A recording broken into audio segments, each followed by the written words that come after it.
senatorial la va a llevar a cabo la Asociación de Recreacionistas Senatus de Lucus Augusti. Ellos son de Lugo.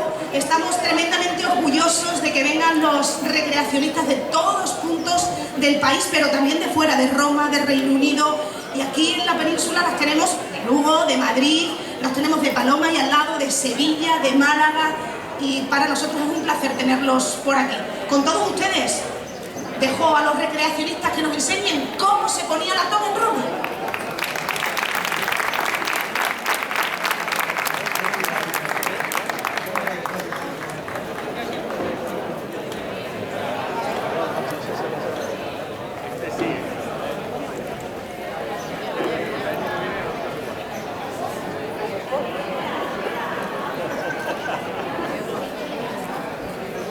Pueblo de Emérita Augusta, en presencia de nuestro divino César Augusto,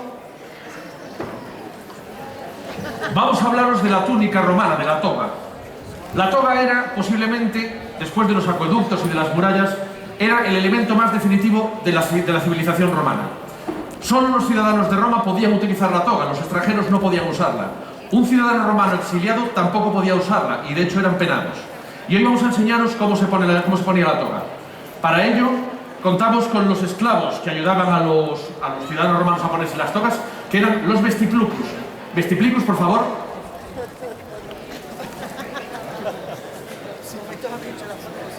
La toga, curiosamente, no es un invento romano. Como tantas cosas, era un invento etrusco que los romanos adaptaron a su civilización y fue evolucionando a lo largo de los siglos.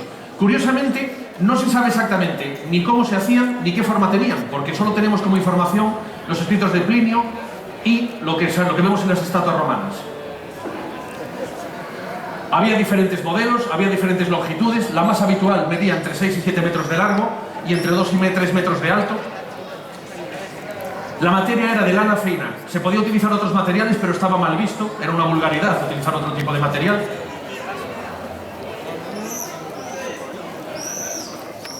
Era tan característica del Imperio Romano que a los romanos se les conocía también como tocati o como gens tocata, gente con toga.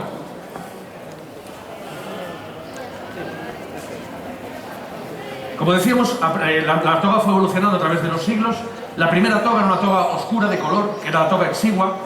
Después fueron apareciendo la purpúrea, la moliebris, eran de distintos tipos de togas, se utilizaban para reyes e emperadores, otra para las prostitutas o para las mujeres que se habían divorciado por una infidelidad. La más habitual de todas, la que utilizaba todo ciudadano romano, era la virilis o la pura, era completamente blanca. Los senadores utilizaban una toga completamente blanca. Pero ¿qué pasa? Había una diferencia entre los senadores y los magistrados. ¿Qué era un magistrado? Era un senador que tenía un cargo, ediles, pretores, curules. Esas diferencias se establecían con estas líneas que se llamaban laticlavians.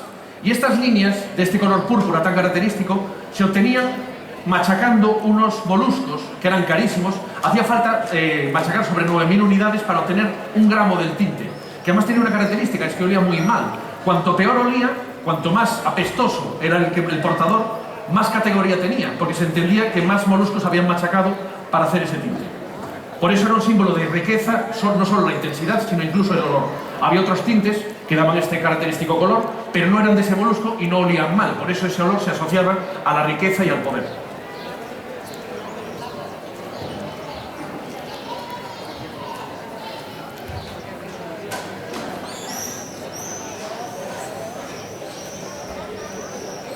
Normalmente, un senador, un ciudadano romano, no se podía poner la toga él mismo, tenía que tirar de estos esclavos que le ayudaban. Y la toga tenía una serie de características, de partes, que era el sinus. El sinus es el cuergue frontal que va por dentro de la toga. Perdón, por fuera de la toga. El bajante vertical es el perquam brevis. Y después el umbro. El umbro era una especie de bolsillo que se sacaba ahora al final de todo, lo vamos a ver enseguida.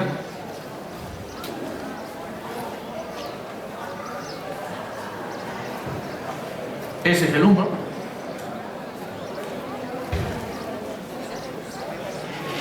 Y que daba esa característica que no solo servía para adornar y para dar categorías, sino también para llevar alguna cosa, que podía ser desde una manzana hasta un puñal, dependiendo del senador.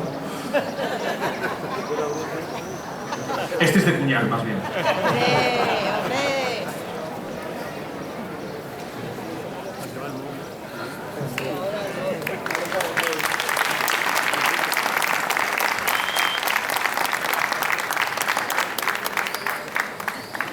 Bien, todos ustedes han visto un senador a día de hoy, todavía persiste un senador romano, con las características calzas rojas y con su toga blanca, que es el Papa.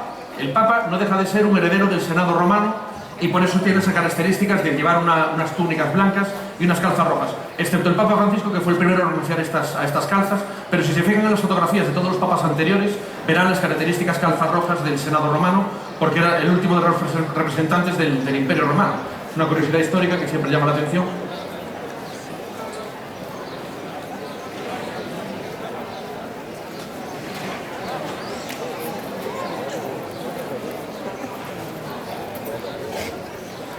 Por último, decirles que cuando vayan a un museo, por ejemplo, el magnífico museo que tenemos aquí en Mérida, el Museo Romano de Mérida, fíjense en las togas, fíjense en los pliegues, en las colocaciones, porque es de verdad una evolución impresionante a través de los siglos de cómo se pone una cosa tan aparentemente sencilla como una toga.